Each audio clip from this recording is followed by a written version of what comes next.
Welcome to Let's Talk Writing with Kirsten and Edwina, coming to you from Madangi country in Babinda, Far North Queensland, Australia. Welcome to today's episode. We'll talk about what do you write about?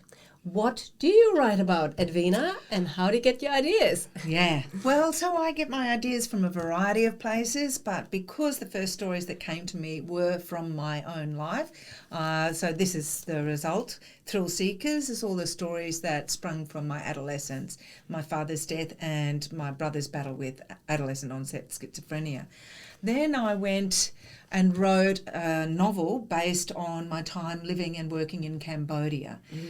So that was fun. And then I've written another one based in Far North Queensland as well, looking at the history and what it was like actually to be a farmer's wife. Wow. During that time, because they worked so hard. You know, the men are out there cutting cane, but the women are up before dawn getting their breakfast before they go out before dawn to go and have to cut the cane and feeding all of those cane cutters as well.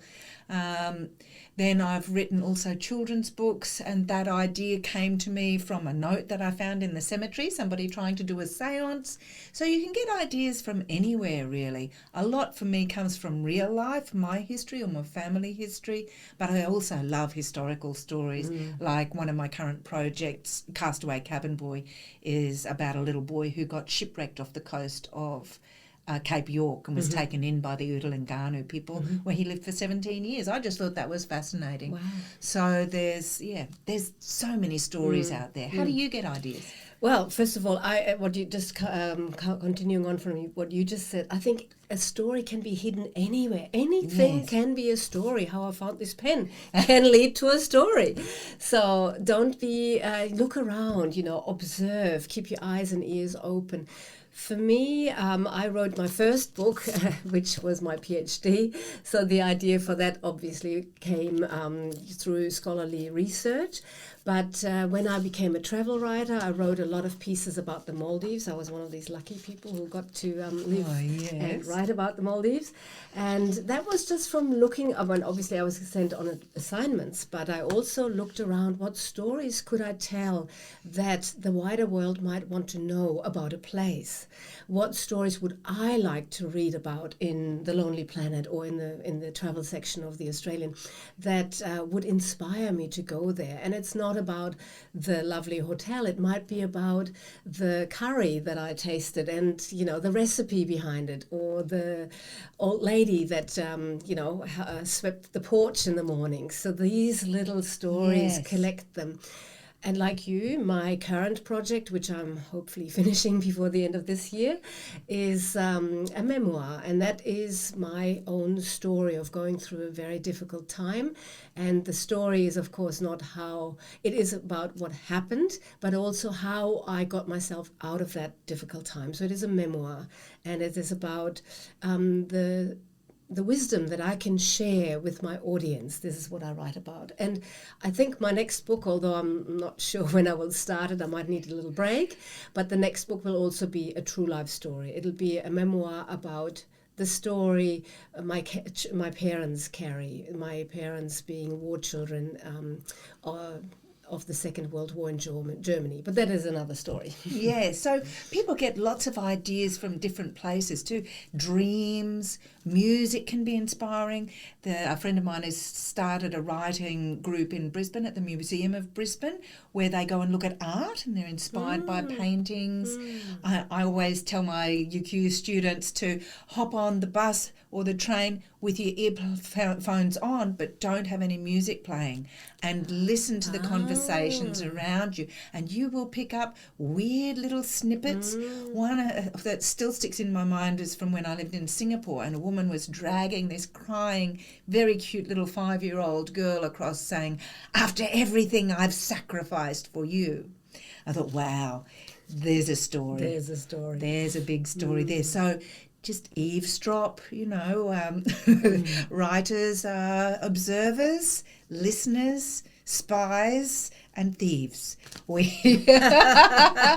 always on the lookout for good story ideas, and when you get one, write it and write it fast before anybody else gets the same one, because they do sort of breed in clusters, these ideas. Oh, okay. Careful about the clusters. So leading on from that, I think one piece of advice I give my students always is have a notebook with you.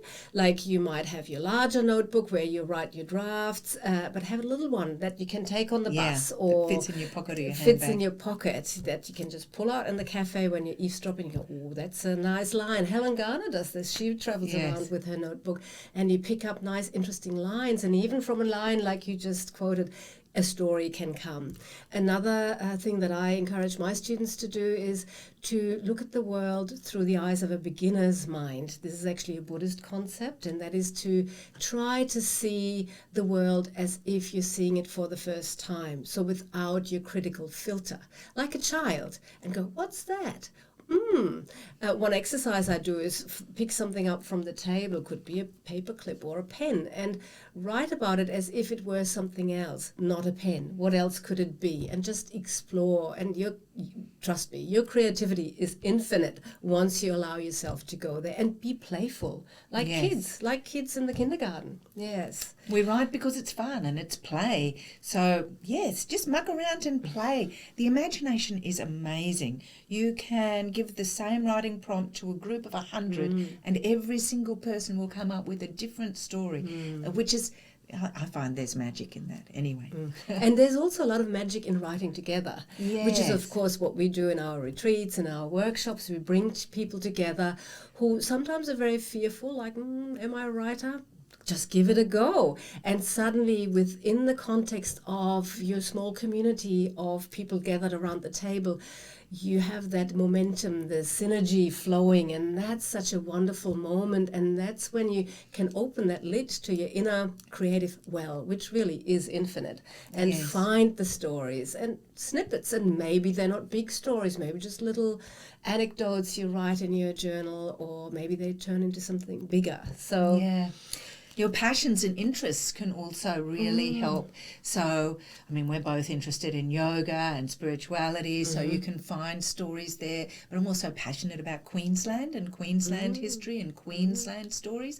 So your region, and especially if it's one of those far-flung, out-of-the-way places that aren't very cool or groovy, they've got lots of stories that haven't been told yet that are really rich and valuable. You know, this is a fascinating part of the world. We just don't realise it when we're living in it, but it's a rich, you know, there's so many stories everywhere. Everybody you talk to has a life full of stories. Go to any graveyard and between those two numbers is a whole life full of stories, and all you have to do is ask somebody, ask the gravestone, what's your story, and you can just make it up. You know, it probably isn't the truth, but... And I used to do this even as a little girl, like follow somebody in the shop and go, I wonder what their story is. And then I just make it up in my journal and make them into a character and invent, you know, I don't know, some plot, some very lame plot, you know, as an 8-year-old or 12-year-old. But I still do it today because I enjoy it. And I drive my partner nuts who goes, well, who cares? They could be anybody. I know, but I know there's a story I could write. So anything can be a story. So just really walk with your senses alert, you know, watch the world anew. Yes, and asking yourself those questions too, the what if. I always play, what if, you know, this bus of people were the last people on the earth, you know, like that TV show where the plane crashed. I don't know, but still I like the what if. Lost, that's what it was. So those, the what if, and then what if. And so you can just, that's how you keep stories going too. So you might find this character and then you ask, what if this happened to them? And then what would they do? And then what if this happened? And then what? And that's how you'll get your momentum going. Yes. Yeah. And I think what if is a great example of a writing prompt, because you could even just start your writing session, set a timer and go 10 minutes. What if? And you can list any kind of scenario. What if the bus was late? What if I crashed my car on the way to work and missed, you know, out going in the bank where there was, I don't know, a shootout?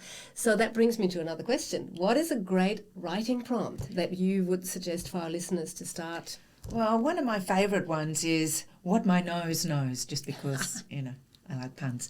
But smell is the first sense that evolves when we're even inside our mothers. It's how we identify our mothers when we're born. So it's a really powerful sense. So just after you've done a little relaxation, or you just close your eyes and thinking about smells you love or smells you hate. And each one of those smells may be a trigger for a story. Yes, that's beautiful. And because you mentioned after a little relaxation, we do also have relaxation writing meditations on our respective websites. YouTube. So check them out later. Yes, I also use in my retreats. I often use a little bag with little goodies, and they're all smells. So I might put in cloves or I don't know, shampoo or something, and then people draw randomly and then write something to the timer about the smell, a memory you associate with that smell. And I feel like I do the best job in the world because I am so privileged to listen to all these amazing stories that come out just from smelling, I don't know, some tiger balm. Suddenly we are in Singapore and the grandmother and the whole story. So Yes, it is wonderful, isn't it? It is wonderful. Hearing everybody's different versions. So another good writing prompt that might get people going is finding an article from a magazine or newspaper, something that piques your interest, something that you're interested in or passionate about, those things that you love, and find that thing and then write a fictionalized story about it. Yes, that's so great. How can you turn that little snippet of news into a story? Yes, and that's right, and spin the story further. Thanks for listening to Let's Talk Writing with Kirsten and Edwina. And here are our links. Please follow us and leave comments. Happy writing. Just throw that in. That's good.